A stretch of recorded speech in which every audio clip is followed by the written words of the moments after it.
That'll help you if you're interested in that. Right, so no more about that. I'm going to get right on with your reading for Capricorn.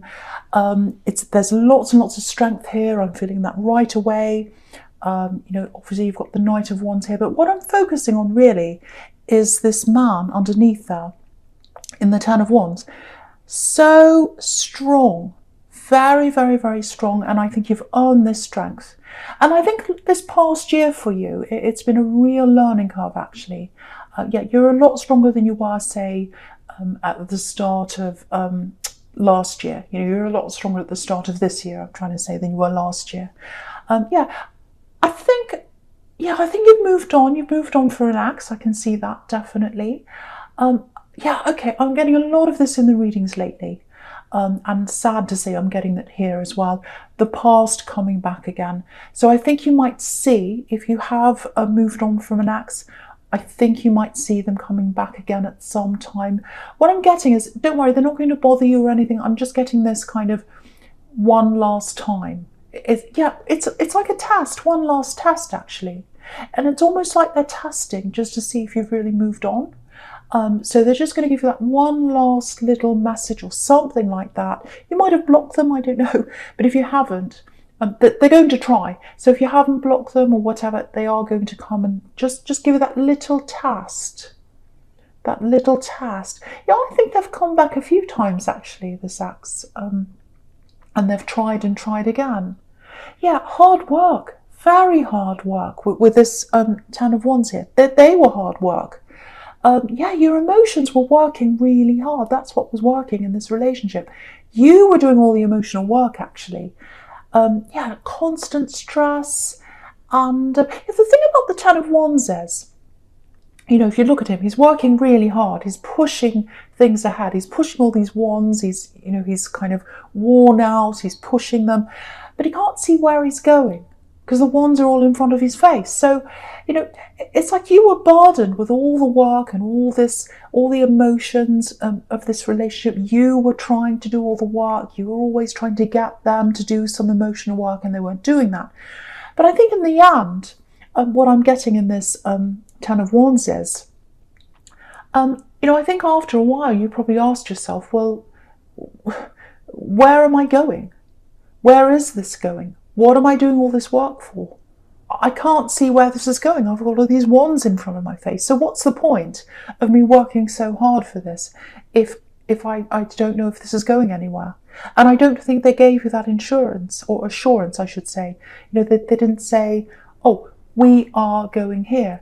We are going to move in together, or we're going to go to the next step, or this is how I feel, or this is what's going to happen. It was all very vague, all very confusing, and you were just working for nothing, I think. That's what I'm getting, and I think that's what you realised. And yeah, you've got the Seven of Cups here right up the top in the centre there, and that's obviously the confusion card. So that's how they had you, really confused.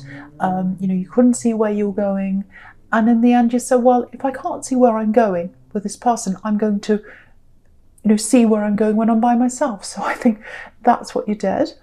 And I think this is one of the reasons why you're so strong. You've really learned from this situation. You've really learned from this, because now I think what you've realised is there's nothing confusing about true love. There is nothing confusing about love that is true. It's like that saying, I don't know where it comes from. How does it go? It's something like, if they love you, you'll know. And if they don't, you'll be confused. And I think that's true. It's so true, and it applies to this, obviously. So, so again, I think they are going to come back, and I am seeing one last time. One last time, and that's it. And I don't think they'll bother you again after that. But yeah, there's no confusion now. You're confused with them, but there's none now. There's no confusion. You're not going back now. So that's what I'm seeing there. I'm getting other things coming back, other people coming back from you as well. Lots of your past coming back. Okay, I'm getting a message here for someone. It's not a good feeling. It's not this axe. This is someone else. Yeah, there's a horrible feeling around this. It's like a sinking feeling, actually. It's like, you look at this message, if it's a text or whatever it is, and you see their name, and you just get that feeling like, oh no. And it's this, what do I don't even want to open this. That's the kind of feeling I'm getting. I'm getting family, and I'm getting obligation. That's what I'm getting, obligation. It's like this trapped feeling. Yeah, it's like, how am I going to get out of this? How am I going to get out of this? What am I going to do? If I say yes, I'm trapped in this. If I say no, I'm horrible. I'm the worst person in the world. I'm stuck in this again. I hate this feeling. It's all that kind of thing. And you don't even have to open the message to know kind of what this is all about. All you need to do is see their name. That's what I'm getting. Yeah, I keep getting family. I think it's family. I'm getting roles. I think some of these people in your family expect you to play a role, actually. Yeah, the responsible one. I think that might be how you're labelled if this is you. It's not good to be the responsible one. It's good for you if you're responsible for you, but you don't want to be the one that's responsible for everyone else. There's a lot of instability around some of these people in this family. It feels like you've been left to pick up the pieces a few times with some of these people. It's almost like you're the cleaner, fixing up all these people's mess or cleaning up people's messes. I have to say this for someone. If you're strong enough to say no to this ex, you're strong enough to say no to this family or this family member, or whoever this is that's sending you these messages, because there's a lot of guilt here around this, and it's this feeling of, I'm the responsible one. Yeah, if I don't do this, everything will fall apart. I have to be responsible. No one else will do this. So, if you're getting these kind of messages that are making you feel like that, and if they're asking you to do things that make you feel really guilty, unless it's something crucial or a matter of life and death or something really important, it's time to say no. It's time to take that big step and just say no. And again, it's a final step. Because I think when this ex comes back, that's the final step for them. They'll leave you alone after that. Goodbye, that's it. And I think if you take this final step with this family member, whoever this is, that's giving you that horrible feeling, trying to make you obliged to do something, if you say no to that, that's the final step there. And what that's going to do, if you say no, is it's going to make you free. Look at this wild card down the bottom here. Look how free she is. So saying no, it's a step forward to freedom for you. And it's a step forward for them, to freedom for them as well. Because someone's going to have to learn how to be self-sufficient. And, it's a powerful no, this no. Because, again, it's going to bring you more time. It's going to bring you more freedom. And what it's doing is it's training people to think about where your boundaries are. And again, if you look at this woman in the world card, she's free because she's got this huge laurel wreath around her, this boundary all the way around her. And laurel wreaths are about victory. So what the message there is, your boundaries and saying no, that's what's going to give you victory, as in more time to yourself and more time to do things for you. So that's the message there. I know I sound bossy, I'm sorry about that. I get very forceful, I get very excited when I see something and that I have to tell you. Okay, right, I'm just looking at the sequence between this 10 of Wands and the World card now, the World card. And the complete opposite. One's free and the other one's not, obviously. And it looks like a cage, that 10 of Wands. The wands actually look like a cage. So, you might have to retrain some people. I'm seeing that. They might come back to you a few times. You might say no, and then they try again, and they try again, because they don't like upsetting that dynamic. If they've got a dynamic where you're doing everything and they don't have to do anything, no one likes to upset that. So you're going to have to retrain them. But you've got to conserve your energy. Okay, this is what I'm getting for someone. I'm getting a door. I'm getting a shut door.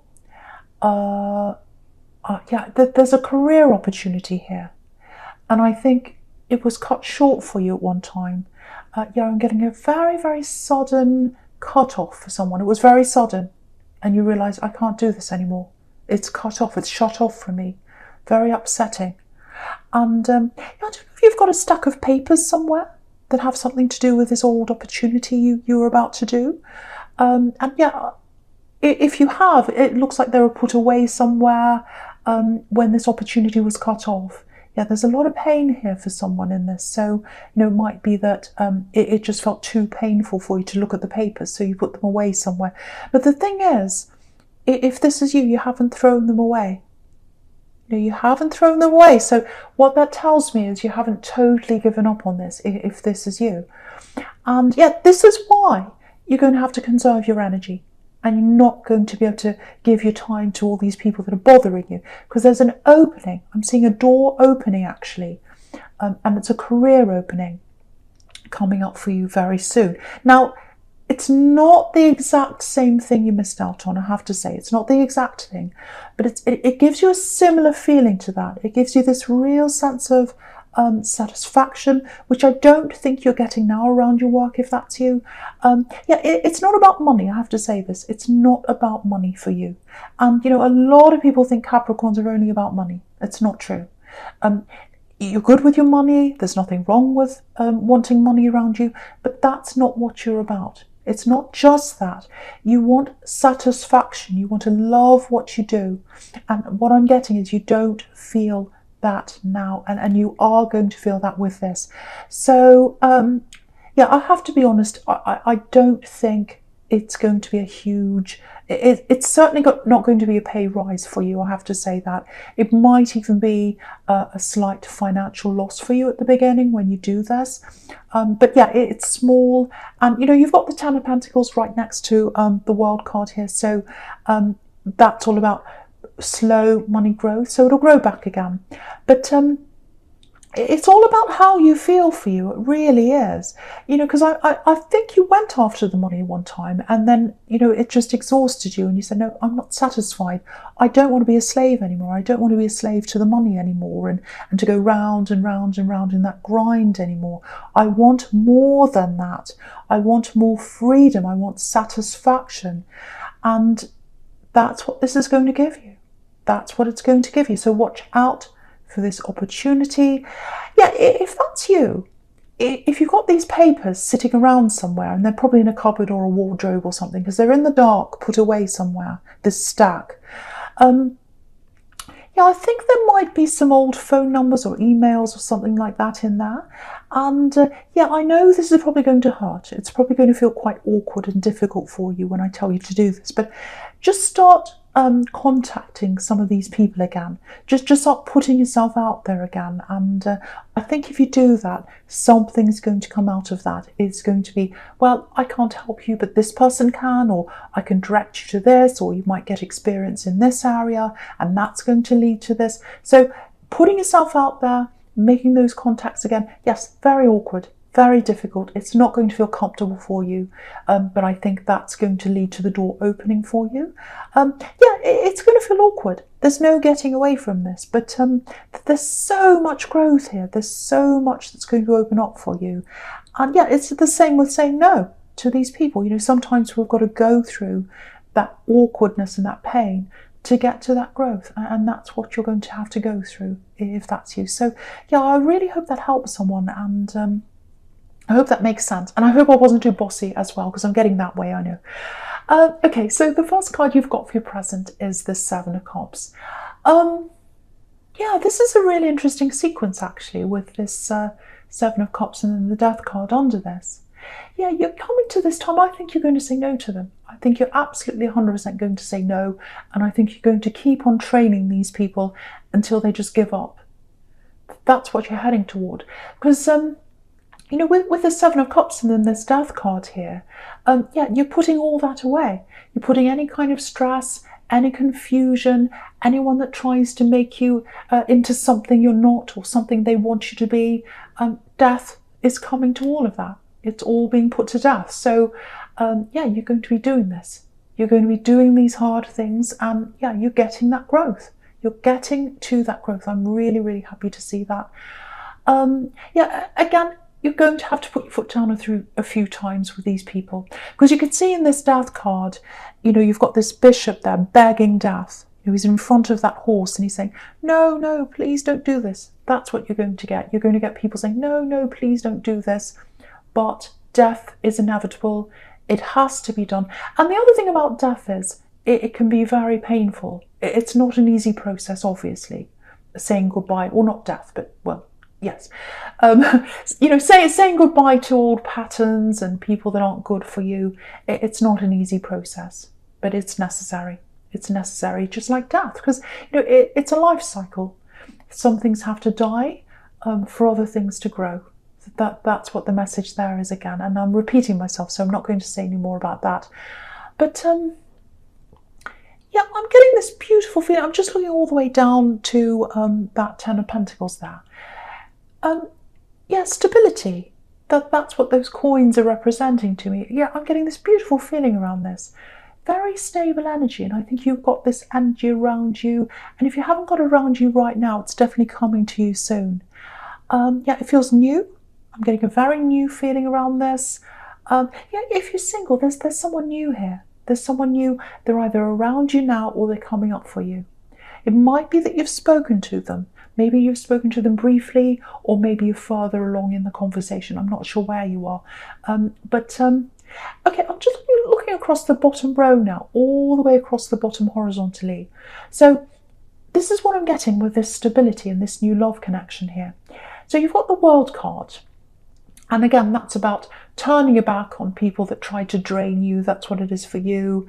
And getting that freedom because you're saying no to that. And yeah, it's about your family again. And you've got this family here in this Ten of Pentacles here. So, but what I'm getting is this new love connection. Yeah, it's so beautiful. Yeah, they're going to be a really, really important person in your life, actually. I think this might be the important one in your life. Yeah, you're going to feel the sense of stability with them. And I don't think you've ever felt that before with anyone else, even your family. Even your family, that emotional safety, that emotional security. Yeah, you've never felt that before. Yeah, I'm getting this really, really strongly for someone. Yeah, they're giving you that really beautiful, stable feeling. Oh, yeah, it's so beautiful. Not right away, obviously. It'll take time to know each other, to get to know each other. But yeah, you'll feel that. You'll feel that with them. Okay, just a tiny little warning here. It's only small. When you first start spending more time with them, yeah, that they might not be the kind of person you're normally attracted to physically, but yeah, you won't care. You will not care. You won't care that they're totally different. It's like, yes, I know this, I feel this, I know this is right. I feel secure. I feel like someone's come under me and they put a net out. And if I'm going to fall, I don't mind because I know that net's there for me. That's how it feels. That's that kind of beautiful security. Yeah, it might take you a bit of time to adjust to that feeling of security, actually, because again, you're not used to this feeling. Yeah, I'm just getting this coming into my mind. It's probably going to sound a little bit crazy, but I'll tell you this anyway, because I am crazy. You know when you watch a movie about a war zone, and you know there's chaos everywhere, fighting, bombs, all that kind of thing, and then suddenly there's this peace. You know, they wake up, usually it's in the morning, they come out and they're all afraid, and you know, usually there'll be a scene where there's a lone man walking around in the wreckage and everything, and it's really peaceful, very, very peaceful. But there's also this kind of feeling of uneasiness. It's like, okay, when's the next bomb going to drop?